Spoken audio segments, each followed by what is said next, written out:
Hello, welcome to this episode of Leadership and Aviation Podcast. In this episode, we're going to be talking about something that has plagued me since I was in middle school.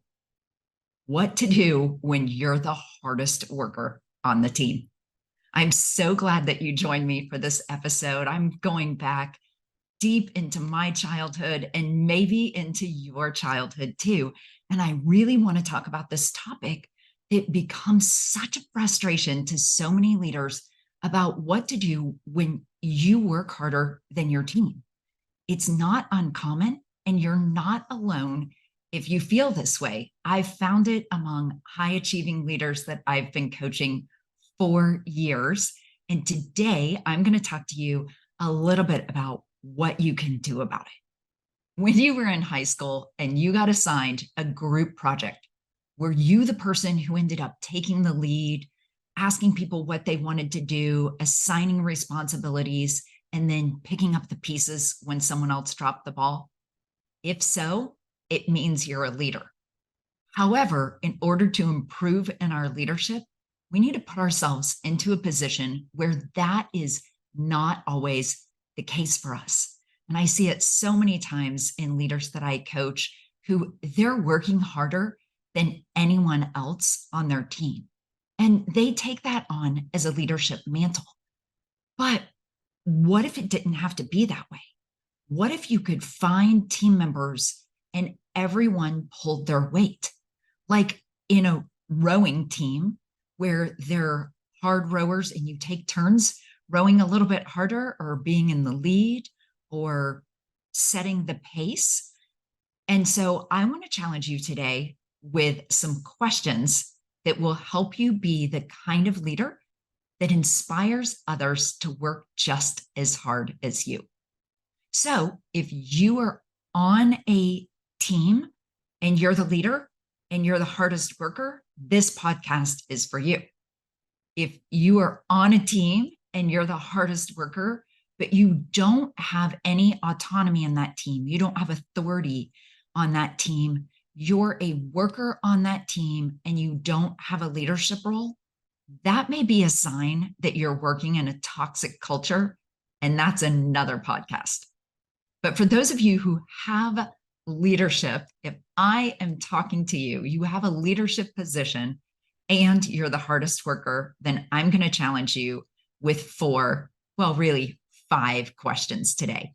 There's one main question, and it's one that my mentor asked a number of times, to the point that I got to the place where I would ask myself this question before I ever sought his advice.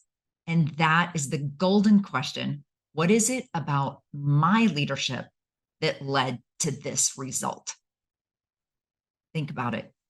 What is it about your leadership that led to this result? That led to you working harder than anyone else on your team, that led to you being stressed out or overwhelmed, that led you maybe even down a path of resentment that other people weren't working as hard as you were working. And so there are 4 sub questions that I want to ask around that question: what is it about your leadership that led to this result? The first question is about values. Is your team aligned with your values? And if you're in a hiring position, are you hiring for values? And frankly, the bigger question, are you firing people when you realize that their values are not aligned with yours? And there are a couple of things that you need to do in order to find out if your team is aligned with your values. One, you need to get clear on what your values are. Do you have them posted? Do you talk about them in your meetings? Do you hire for them? Do you reward people based on their values? If not, get clear on that. Sit down with people that you trust on your team and talk about, hey, what are our team values? What are the things that are important to you? A great question to ask in that area is, why is it important for you to be here? And then start getting aligned around values, and then over communicate, over communicate values.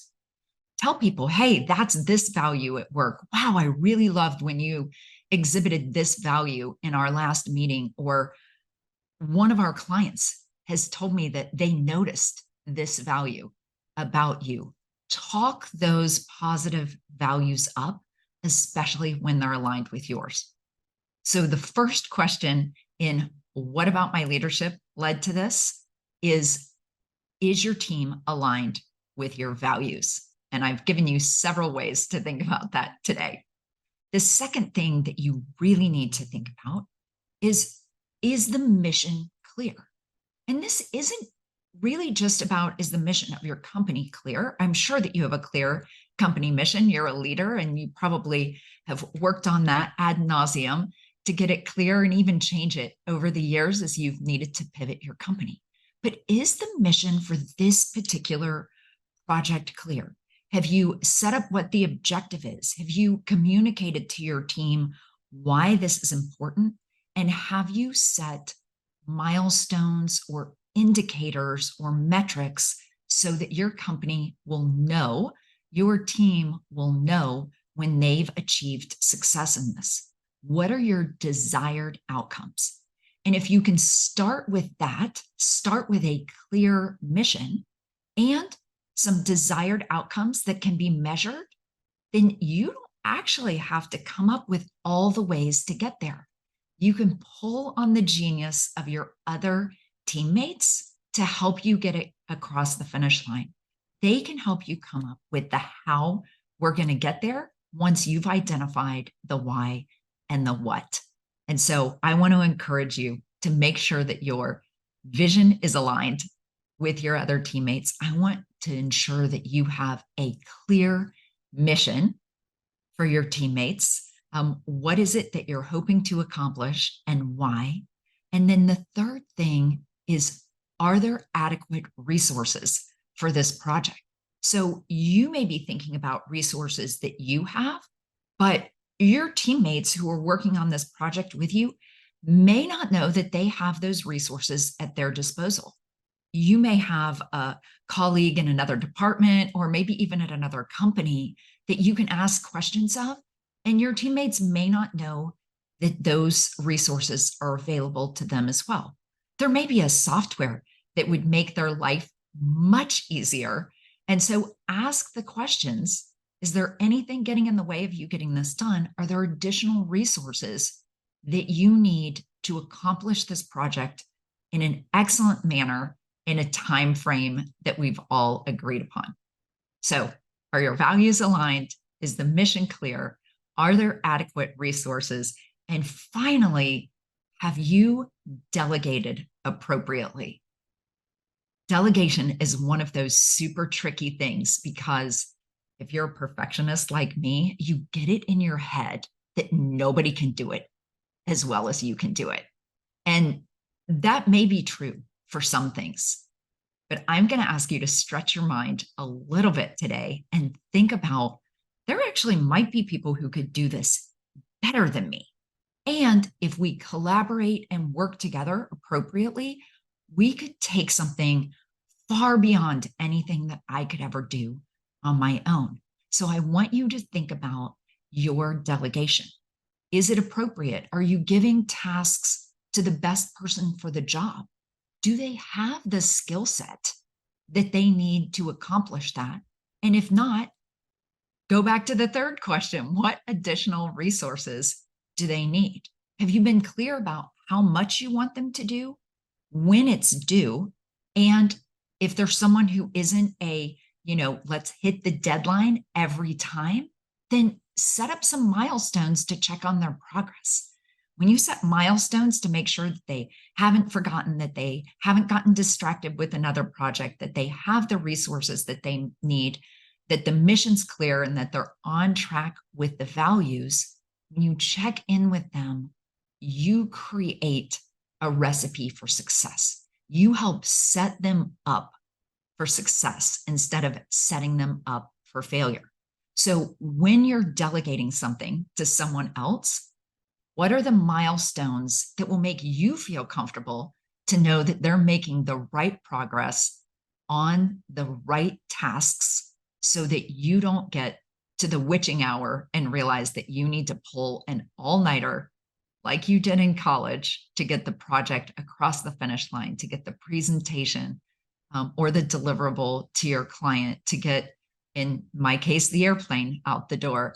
What are you doing to delegate appropriately? There are some amazing things that you can do in your leadership to help your team get to the next level. And when you're honest with yourself about what is it about your leadership that's pulling out the result that you don't want, trust me, you can get your team to the next level.